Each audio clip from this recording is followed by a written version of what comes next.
Among the pupils of Chiron was a prince called Jason, who had been put in the care of the wise old centaur when he was not much more than a baby. He had a very wicked uncle, who had stolen the kingdom from Jason's father and set himself upon the throne. But little Jason was hidden in the forest caves of those strange creatures, the centaurs, who were half horses, half men. There, Chiron played on a golden harp and sang songs about the heroes of the earth. Under his care, Jason grew up strong and fearless, able to wrestle and run and hunt with the best of the young princes. When he had grown into a vigorous youth, Chiron disclosed to him who he was, and said he must go into his own country and recover the lost kingdom for his father. So one morning Jason set off through the woods, a panther's skin thrown over one shoulder, a hunting spear in his right hand. Singing gaily, he strode down the glades until he came to a river, swollen and rapid with rain. On the bank sat a poor, ragged old woman, looking despairingly at the rushing brown water, all creamy with foam. Jason spoke to her kindly, asking if she wanted to get to the other side. "Indeed I do," she answered, "but how can an old body like myself wade through such a torrent?" "Certainly you cannot," answered Jason, "but I am young and strong. I will carry you." Onto his shoulders, he hoisted the old dame, ragged cloak and all, and into the river he plunged. She held him so tightly around the neck that Jason thought she would throttle him, but he struggled on, losing one of his sandals in the mud and stones. At last, out of breath, he reached the other side.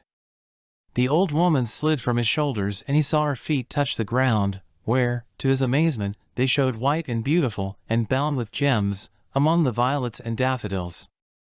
Then he caught the fragrance of myrrh and roses and felt the soft touch of a gossamer veil. Bewildered, he looked into the beggar's face. Behold, her skin was delicate and her eyes as blue as the sky. In her hand was a wand with a golden cuckoo perched on top. By her side, a royal peacock spread its spangled tail. It was Hera herself whom he had carried across the stream. "Jason," said she, smiling, "you are good as well as handsome. What you have done for an old woman, the Queen of Olympus will not forget." Then, all at once, a car drawn by golden-winged dragons glittered through the white cherry trees. She mounted it, and, in a flash, was gone. Jason, full of wonder, went on, one foot bare, the other still bound with a sandal. He came to a great city and walked down streets paved with marble. This was the royal city of the kingdom to which he was heir. Looking upon its beauty, he clenched his hand and vowed that his uncle should restore it to its rightful king. By and by, he saw a magnificent procession coming down a great flight of steps, and in the middle was his wicked uncle himself. The prince pushed forward eagerly to get a better sight, and the king saw the stranger in the crowd. He started and turned pale, staring at the feet of his unknown nephew. In his ears rang the memory of a warning he had received years before. "Beware of the man who will come to you with only one sandal." The king made a sign, and his guards seized Jason and held him fast, while his uncle, staring at him fixedly, asked who he was. "I am Jason, the son of your brother, and I have come to claim my father's kingdom," was the youth's brave reply. The king went still paler. He would have liked to order Jason's head to be cut off, but he dared not. Instead, he pretended to be glad to see him and invited him to the palace to a feast that was about to be held. So Jason joined the procession and presently found himself in the royal home where he had been born. Everybody sat down to the banquet, which was very wonderful. Beautiful maidens served wine in golden goblets, pretty pages burnt perfumes on amber stands, and minstrels played on silver harps. Jason was soon quite excited with these new sights and sounds, but nothing excited him so much as the songs of heroes that the harpists sang. The wicked uncle was watching all the time, furtively and somberly, wondering how he could get rid of him. At last, with his white jeweled hand, he made a sign to the chief minstrel. All the other harps were hushed, the servers of the feast drew aside, and the chief minstrel, striking his strings, began to fill the hall with his melody. A wonderful song he sang, how, at a king's court, in the long ago, lived a little maiden and a fair-haired youth, both of royal blood. Their father, the king, loved them, but the queen, their stepmother, looked at them with cold and jealous eyes. He sang how this cruel queen plotted and planned against the sweet young princess and her brother, and at last had the pair taken to a high hill to be put to death. He sang how, as they stood there, bound and helpless, suddenly a bright, strange creature appeared before them, a sheep in form, but with wings and fleece of radiant gold. It took them upon its back, their bonds fell off, and away it flew with them over land and sea towards a country far away. The prince hung on tightly, but the poor little princess grew frightened as they sped over the dark waters. Losing her grasp of the golden fleece, she fell into the waves, where the sea nymphs took care of her ever afterward. He sang how the beautiful creature set the prince on the shore of the far country, and how the prince took its golden fleece and hung it up in a deep glade, while its kindly spirit flew away to the flowery meadows of the Elysian fields, and lived on golden buttercups and silver daisies, such as all good animals eat when they go to those immortal pastures. And then the minstrel's voice grew even sweeter and clearer as he sang of the golden fleece that still hung on the oak tree in the dim glade, of the dragon who had been set to guard it, and of the heroes who had died in trying to secure it and bring it back again to Greece. All the time the king was watching Jason from under his eyelids. When the singer began about the heroes, the young man's eyes commenced to glisten. He tightened his grip on his goblet as if he were holding a sword. Louder and louder sang the minstrel, ever more eager grew the prince's face. At last, he could contain himself no longer. He sprang to his feet and raised his voice above the clear notes of the song. "Sing no more of the heroes who have failed," he cried. "You shall soon sing of one who succeeded, for I, Jason, prince of this country, will go in search of the golden fleece." Then the wicked uncle's smile shone out in triumph, for this was just what he had wanted. He sent heralds north and south, east and west, to sound the news that Jason was going in search of the golden fleece, and to ask what heroes would be brave enough to accompany him, thinking that every one of them would certainly be killed by the dragon if ever they reached the enchanted glade.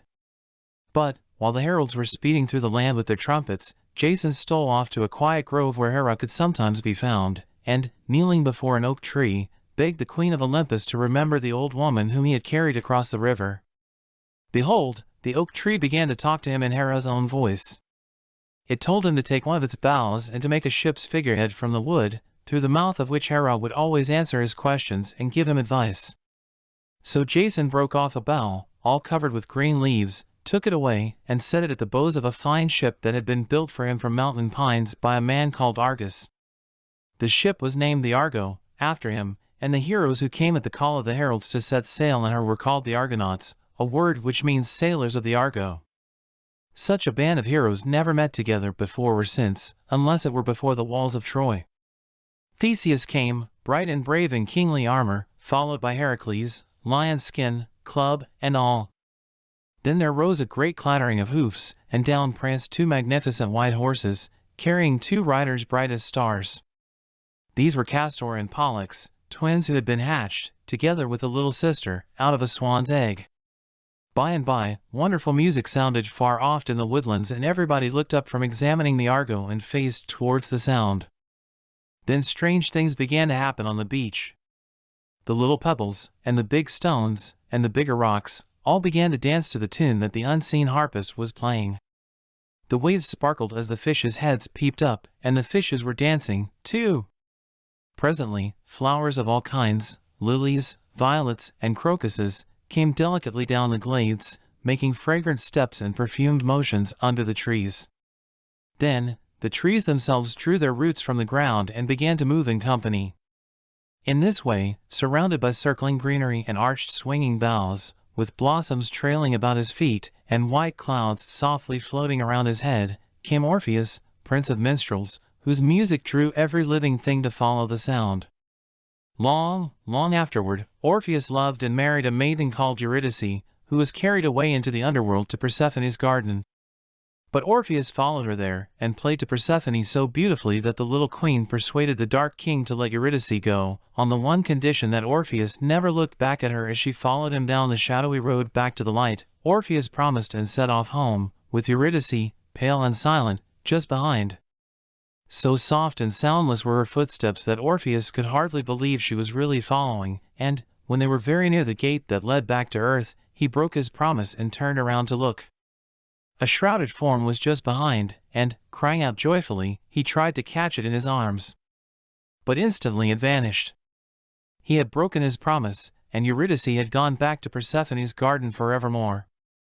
That, however, was not until long after the day when Orpheus came, playing his harp, down to the sunlit beach, and, springing on board the Argo with all the other heroes, made the loveliest of music for them as the big ship sailed from the shore, while the flowers danced back to the woods, and the fishes to their homes among the rocks and caves.